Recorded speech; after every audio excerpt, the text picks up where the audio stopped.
पढ्दाखेरि डुब्ने हो क्या मजाले, पढ्दाखेरि एकदमै आफूले चाहिँ फिल गर्ने हो।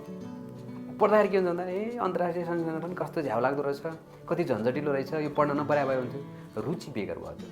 इन्ट्रेस्टका साथ पढ्ने, आहा कस्तो टपिक रहेछ, यहाँबाट कस्तो क्वेसन आउला, कस्तो क्वेसन आएको रहेछ, यहाँ के कुराहरू रहेछ होइन हो, यो विषय हो। इन्ट्रेस्टको साथ पढ्दाखेरि आफूले कथा पनि बनाउन सकिन्छ, एउटा गजलको रूपमा चाहिँ ढाल्न पनि सकिन्छ र सूत्र पनि बनाउन सकिन्छ।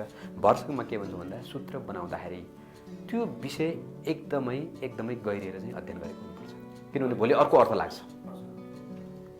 अर्को अर्थ लाग्छ।